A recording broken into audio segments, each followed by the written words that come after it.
Hello friends, எல்லோரும் நல்லா இருக்கிறீங்களா?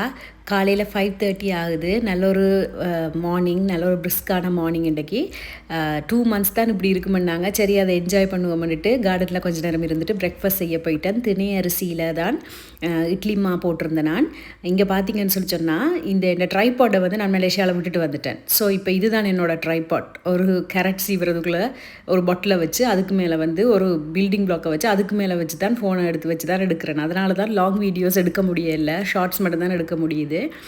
ஸோ அதை உங்களுக்கு காட்டோன் பண்ணி நினச்சி நான் அதுக்கப்புறம் வந்து இந்த புதினா கொத்தமல்லி கொஞ்சம் ஆஞ்சு அதில் தான் இன்றைக்கி வந்து சட்னி செய்ய போகிறேன். இந்த திணை அரிசி இட்லியோட மெஷர்மெண்ட் வந்து 4 கப் திணை அரிசிக்கு 1 கப் உளுந்து அப்படி தான் போட்டேன் நான். ஆனால் வந்து நீங்கள் இன்னும் நல்ல பஞ்சு போல் சாஃப்டாக வரணும்னு சொல்லி சொன்னால், அல்லது புதுசாக சாப்பிட்றீங்க சிறுதானியம் மட்டும் எடுக்க இல்லாதுன்னு சொல்லி சொன்னால், நீங்கள் வந்து 3 கப் சிறுதானியம் 1 கப் இட்லி அரிசியோ உங்களோட நார்மல் அரிசி இட்லிக்கு போடுற அரிசியை போட்டு அதுக்கு பிறகு வந்து 1 கப் உளுந்தும் வெந்தயமும் போட்டு ஊற வைங்க.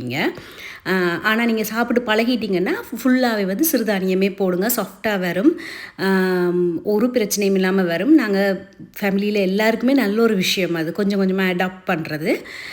ஸோ அப்படி தான் போட்டு ஊற வச்சு அரைச்சி வச்சேன் நான்.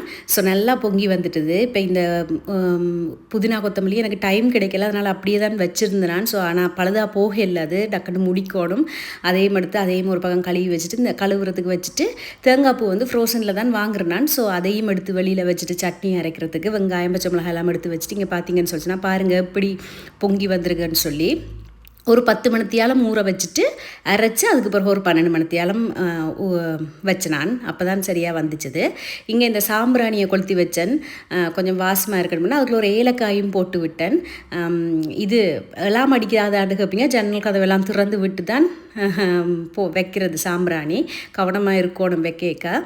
பிறகு இட்லியையும் ஊற்றி வச்சுட்டேன் நான். ஓரளவு ஊற்றிட்டு தோசைக்குமே வந்து இந்த அப்படியே யூஸ் பண்ணலாம், எந்த பிரச்சனையும் இல்லாமல். இங்கே வந்து கிரைண்டரில் பச்சை மிளகாய், புதினா கொத்தமல்லி, வெங்காயம், கருவேப்பிலை, தேங்காய் பூ அவ்வளோத்தையும் போட்டு அடிச்சுட்டு கொஞ்சமாக தண்ணி விட்டு அடிச்சுட்டு அதுக்கு ஒரு சின்ன தாளிப்பு கொடுத்தா அதுவும் ரெடி ஆகிட்டு இங்கே நல்லா சுட சுட இட்லி ரெடி ஆகிட்டுது. உங்களுக்கு அவசரமாக எடுக்கணுமெண்டா இட்லி தட்டை திருப்பி போட்டு அடுப்பில் கொஞ்சம் அந்த பைப்பில் கொஞ்சம் காட்டினீங்கன்னு சொல்லி சொன்னால் டக்குண்டு ஆறிடும், அதுக்கு பிறகு எடுக்கலாம். சுட சுட எடுத்தீங்கன்னு சொல்லி சொன்னால் அப்படியே பிஞ்சு வந்துடும் இட்லி.